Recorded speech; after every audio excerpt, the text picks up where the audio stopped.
Assalamualaikum warahmatullahi wabarakatuh. Lanjut. Nah, sekarang syaratnya.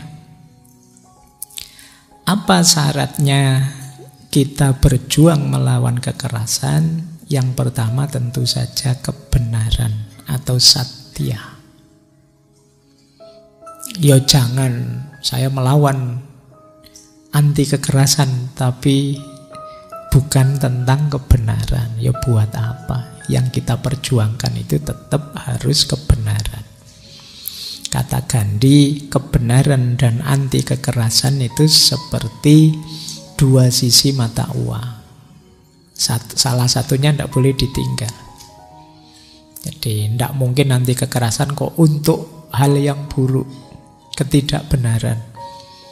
Dan jangan sampai kita memperjuangkan kebenaran dengan jalan kekerasan. Karena kekerasan itu negatif. Memperjuangkan kebenaran secara negatif, kalau kata Imam Ghazali, seperti orang mencuci tapi dengan air kencing. Mencuci dengan air seni tidak apa-apa ya, teman-teman paham ya. Kalau bahasa Indonesia yang sastranya tinggi kan air kencing itu sama dengan air seni. Jadi orang nyuci dengan air kencing itu kan niatnya baik, ingin mencuci bersih-bersih. Tapi kok yo caranya pakai air kencing. Akhirnya ndak jadi bersih, tapi tambah najis, tambah ndak karu-karuan. Maka ya pakai jalan yang benar dong. Yang benar tadi anti kekerasan. Jadi iya tujuannya kebenaran, tapi diperjuangkan secara anti kekerasan. Sebaliknya juga begitu, anti kekerasan ini Pak, tapi tujuannya untuk keburukan, kejahatan. Sudahlah ya, kita diam-diam saja, kita ayo korupsi kan anti kekerasan ini kita. Yang penting sama-sama cuan lah, sama-sama untung, ya itu bukan ahimsa namanya. Jadi anti kekerasan tetap untuk kebenaran. Jadi anti kekerasan dan kebenaran are inseparable, tidak bisa dipisah, and presuppose one another. Kata beliau, kecintaanku terhadap anti kekerasan lebih unggul dibandingkan kecintaanku terhadap segala hal yang duniawi atau supraduniawi. Kecintaanku hanya dapat disamai oleh kecintaan terhadap kebenaran, yang bagi saya identik dengan pantang kekerasan. Melalui hal itulah dan hanya dengan cara itulah aku dapat melihat dan mencapai kebenaran.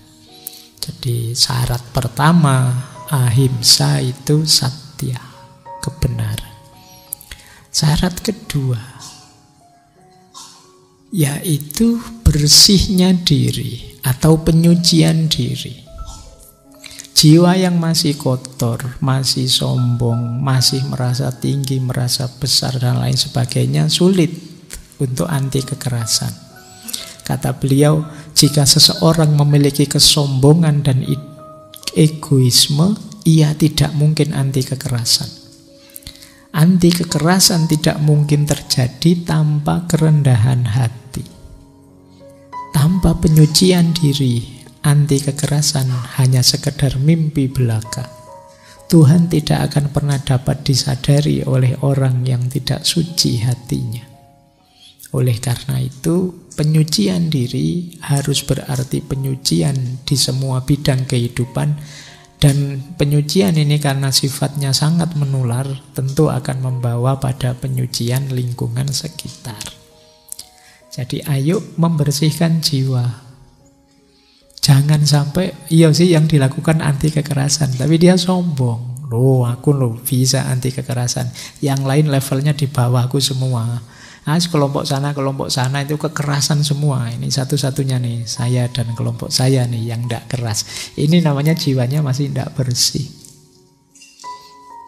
Kebersihan jiwa dari segala sifat kotor, iri, dengki, hasut, sombong harus bersih.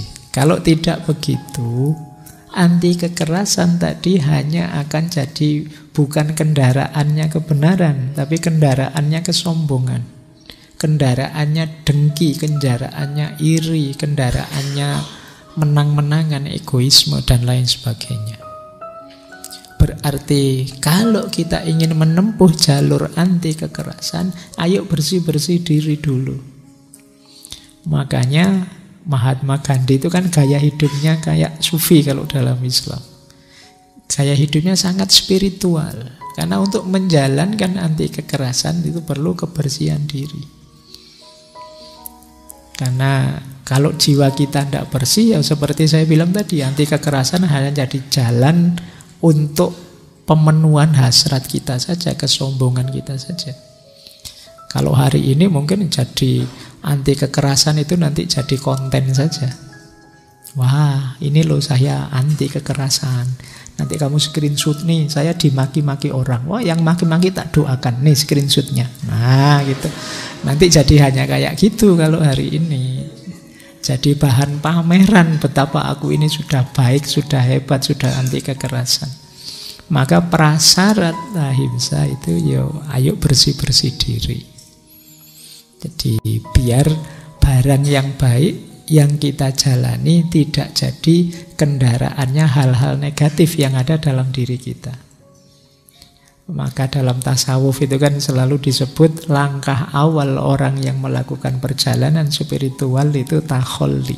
Takholli ini penyucian, pembersihan. Karena hal yang baik tidak bisa eksis bareng dengan hal yang buruk. Jadi, kalau ada racun kok ketemu air, ya hasilnya mesti air yang beracun, bukan racun yang berair. Jadi yang jernih mesti terkotori. Maka ahimsa sesuatu yang jernih, tapi kalau masuk dalam wadah yang kotor, ya jadi seperti tadi, dia jadi media kendaraan untuk melakukan hal yang kotor. Maka selain kebenaran, ahimsa juga membutuhkan penyucian diri, kebersihan diri kita. Oke, untuk malam hari ini saya cukupkan sekian dulu. Mohon maaf kalau ada yang kurang berkenan, mungkin 1-2 kekurangan apa, mohon dimaklumi. Kalau ada kekhilafan, kealpaan yang teman-teman ngerti benernya seperti apa, ya silahkan disampaikan. Kurang lebihnya mohon maaf. Wallahul muwaffiq, wallahu a'lam bissawab. Wassalamualaikum warahmatullahi wabarakatuh.